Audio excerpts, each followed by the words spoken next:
السلام عليكم ورحمة الله وبركاته. ازيكم حبايبي؟ عاملين ايه؟ يا رب تكونوا بخير. قبل ما نبدأ اي كلام نقول اللهم صل على سيدنا محمد. الف صلاة عليك يا رسول الله. زي ما انتم شايفين كده، انت فين النهارده يا نجلاء؟ انا على الكورنيش في الوكالة. بصوا اهي، ادي الوكالة اهي قدامكم اهو، اليافطة اللي هي البامبا دي. ولو غيروا اليافطة ادي شايفين الملابس اللي متعلقة اهي زي ما انتم شايفينها كده، وليها دخلة تانية اهي، المحلات اللي هي من بره اهي، والدخلة اللي بعد كده اللي هي من ناحية بولاق زي ما انتم شايفين اللي انا هخشها دلوقتي. الناس اللي بتسألني كتير قوي احنا نيجي الوكالة ازاي؟ زي ما بقول لكم كده، ان صورت فيديوهات كتير قوي في الوكالة، فالناس ما بتبقاش عارفة يجوا ازاي. الناس اللي جاية عن طريق التحرير ادي الطريق اهو، من على الكورنيش، اللي جاية من المعادي او من طريق التحرير او من اي مكان يعني متجه للتحرير، هتخشوا بعد التحرير هتخشوا الدخلة اللي هي ناحية بولاق اهو زي ما انتم شايفين من تحت الكوبري، وهتخشوا الوكالة اهو الاتجاه اللي انا اهو ماشيه لكم فيه ده، يا اما من الاتجاه ده يا اما يوم الاحد كمان بيبقوا قافلين الفتحه دي، وتخشي ممكن من عند بنك مصر او البنك الاهلي اهو قدامك اهو، او من الفتحه اللي هي ناحيه بولاق. ده كده اتجاه الوكاله. الناس اللي جايه عن طريق التحرير او ميكروباصات او اي مكان يعني من ناحيه التحرير. الناس اللي جايه من البلاد او من المحافظات قصدي يعني، او من المناطق اللي هي من ناحية اليوب وشبرا المنوفية الشرقية المنصورة. الناس كتير قوي بتكلمني خصوصا الفيديو بتاع الفساتين اللي مصوراه في الوكالة. بسم الله ما شاء الله، الفيديو دوت يعني ناس كتير قوي بتسأل عليه.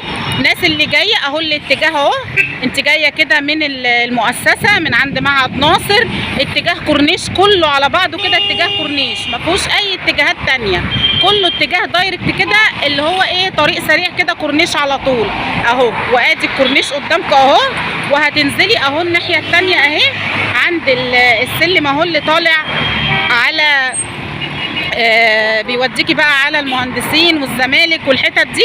انت مش هتطلعي الكوبري ده خالص، انت هتنزلي هنا كده اهو على اول السلم، وهتعدي الشارع وهتخشي الوكالة من الاتجاه ده اهو، الفتحة دي اللي على ناصيتها الملابس، او الناحية التانية اللي هي ناحية بولاق.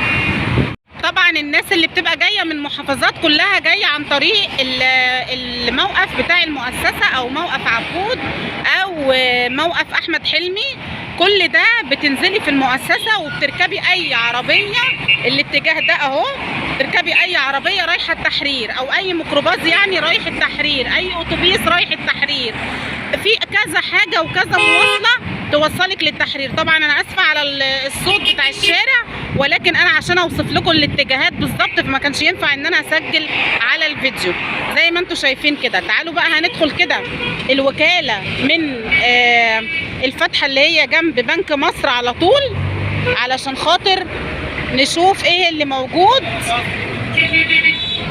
نشوف ايه اللي موجود كده عندهم زي ما انتم شايفين كده. ادي اهي الفتحه بتاعت الوكاله، تلاقوا الناس الجميله دي قاعده في الشارع. بقى ندخل الوكاله اهي من ناحيه بولاق، من ناحيه شارع بولاق، مش من جوه، لا من بولاق من ناحيه الكورنيش.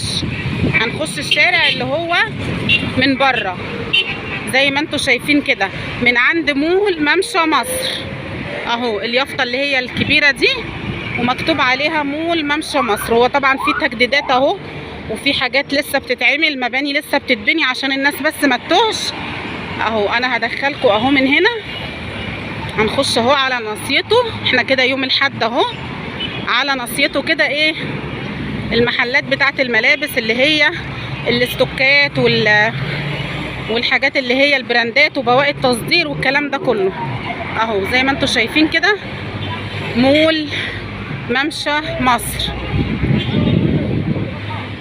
نخش بقى كده اهو، اللي عاوز يخش هنا من ناحية المول هيدخل، واللي عاوز يخش من ناحية الفرش والناس اللي قاعدة كده هيدخل. انا دخلت لكم اهو من ناحية الفرش كده، انت دخلتي الوكالة وكده بقى ممكن تكسري يمين على طول، مش يمين اللي جاي، لا يمين اللي ناحية المحلات. هتلاقي نفسك في محلات الوكالة كلها، مفروشات وملابس وستاير وفرش وكل حاجه اهو زي ما انتم شايفين كده.